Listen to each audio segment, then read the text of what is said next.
Welcome guys to Brian's Action Figure Reviews, and today I am going to do a video that lasts the whole half a year. This, of course, yes, it is this time of year where I tell you my top 10 action figures of the year so far. So let me get this straight, right? I have been waiting for the Jada Toys Street Fighter Ryu and Fei Long for as long as I can think now at this point in time, and haven't seen reviews and other people's top 10s. I'm pretty sure they would have been in my top 10 if they had gotten here on time, but they're not. So we'll just have to do with the 10 I have, which are pretty good as well, by the way. This year has been an interesting year. I haven't collected many Storm collectibles.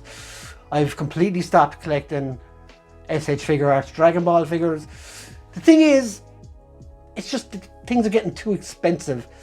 Although I have filled the void with extra Marvel Legends and G.I. Joes and Star Wars Black Series, which will be shown in the top 10 I give you today. So yeah guys, sit back, relax and pick apart my top 10. Of course, this is all subjective. There are no rules. These are the top 10 figures I received this year. They may not have been typically released this year, but I got them this year. There won't be anything like from 3 or 4 years ago that I bought secondhand or anything like that. But just in case like something was released in December in America, it mightn't have got over here till February. So that's the kind of distinction I'm making here. So yeah guys, on with number 10. And at number 10, starting off with Mattel's WWE Elite Line. This is the Elite 100 Rock from the Attitude Era. Now this in itself is it's not a magnificent figure, but it really represents probably the best part of Dwayne "The Rock" Johnson's career, and it's got more value for me as well, as I received it as a birthday present from my best friend back in April. So definitely worthy of making my top 10 of the year so far. And coming in at number 9, from the brand new Bandai Game Dimensions Tekken line, this is Kazuya Mishima. Now this is one of 2 figures that was released in this line so far, and this one probably isn't the best of the 2, but still I've wanted a 6-inch Kazuya to go with my Marvel Legends and all those other collections for such a long time. Now he is not amazing, I will grant you that, but these figures just have a great, as Fuller's figures would put it, playability factor. Him and the other figure, who I probably will reveal later, they stayed on my desk for, I have to say, days, maybe a week after, and really enjoyed messing about with them. And they're good and sturdy, so you can have a good laugh with them. So yeah, number 9 is Kazuya. And at number 8 is our first Marvel Legends figure, and this one is quite a big one. It is the Marvel Legends Deluxe Blob figure. Although quite expensive, this figure absolutely perfectly recaptures the Blob in all his chubby glory. And yeah, this is a fantastic figure. A great update to the Toy Biz one of years ago, and definitely worth a place on any X-Men collector's shelf. So yes, number 8, Marvel Legends Blob. In at number 7 is the Marvel Legends Spider-Man Retro Series Doc Ock. This one came, of course, in a 2-pack with Aunt May, and is an absolute fantastic figure. Obviously I don't have it spinning around because his arms just go everywhere. And yeah, he's a really nice figure. Very delighted, well, I was delighted to get Doc Ock finally in the Marvel Legends line, having kind of passed and missed out on previous comic versions. So yeah, very happy with this guy. Number 7, Doc Ock. And coming in at number 6 is the Game Dimensions Tekken Heihachi Mishima. Again, another excellent figure, and one that actually blew me away because I was not expecting these to be that great, given their previous Anime Heroes figures. But again, this is a figure that stayed next to me for, I would say, a good 2 or 3 weeks.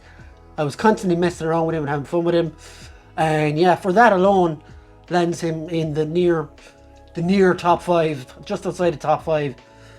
Very, very cool figure. I'm looking forward to what to do with the rest of the line. And yeah, for that alone, Heihachi is my number 6. And we're into the top 5, and with that comes our first from the G.I. Joe Classified series. It's time to rock and or roll. So here is Rock and Roll, a figure I never intended to buy, but after watching some awesome reviews from MOD Extra and Fuller's Figures, I decided to go ahead and grab this guy when he popped back up. Of course though, I did miss the first time he was up anyway, so I couldn't have got him even if I wanted to. But yes, Rock and Roll is a fantastic figure, and he's got some awesome bits and pieces, and probably one of the best G.I. Joe Classifieds of the year, bar one for me. But yeah, I love this guy. Great figure again to mess around with, and you can get him into all sorts of poses and things. Definitely worth buying, and definitely straight into my top 5. Rock and Roll. And at number 4, we've got our final Marvel Legends entry. I know that's kind of spoilers, but anyway, this is the Marvel Legends Destroyer from the recent Thor vs. Destroyer Avengers 60th Anniversary pack. And I've got a bias here because I absolutely love the Destroyer, and I missed out on the Marvel Select one, but this one looks absolutely fantastic. Easily deserving of my top 10, my own opinion, top 10. And this guy is excellent. He could have come with a sword, that's the only thing I would say.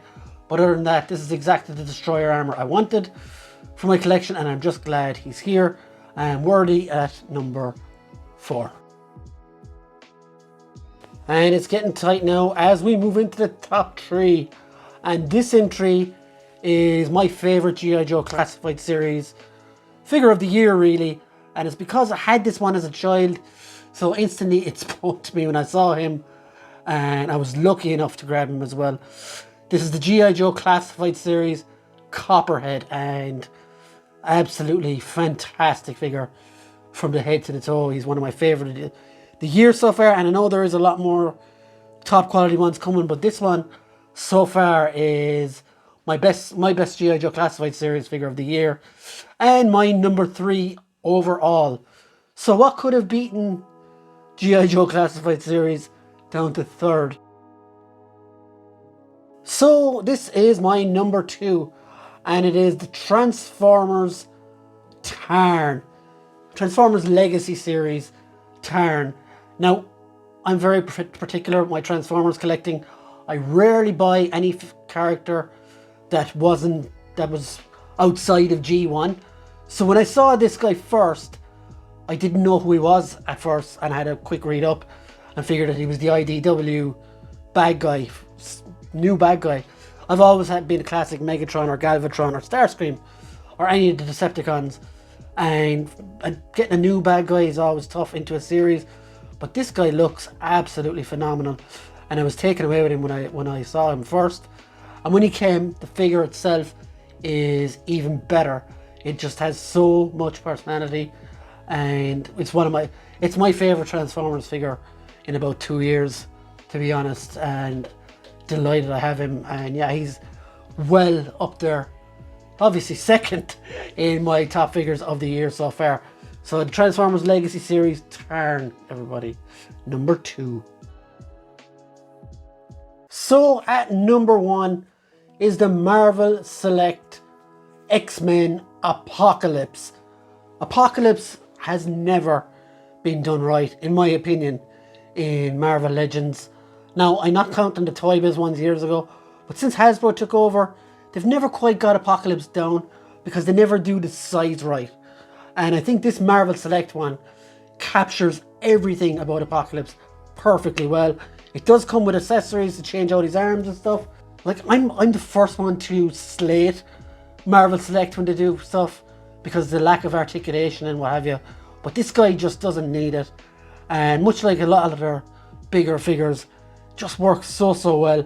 And the minute I saw him unveiled, I think it was last year sometime, I was watching him, waiting for the pre-orders or whatever to go up, and grabbed him as soon as I could. Reviewed him on the channel. A lot of my friends bought him as well off the back of that, and they were all delighted with him too. So definitely a worthwhile by and I think a worthy winner of this year's top 10 of 2023 so far. So everybody, Marvel Legends Apocalypse #1 and a very strong field. Again, as you can see here, so many good figures. Yeah guys, so thanks for watching. I hope you enjoyed it. Let me know your own top 10s below. I don't see the point of arguing me with this because you're not going to change your mind, because this isn't a factual list, it's an opinion list. So you're not going to change my opinion. These are my top 10 of the year so far. Who is up to changing my opinion though is the toy companies. Release more awesome figures and let's get them. Let's challenge these top 10 for the end of year top 10. Anyway guys, thanks for watching. Do subscribe and do all that nice stuff, and we'll see you on the next one guys. Thanks for watching. See you later. Bye.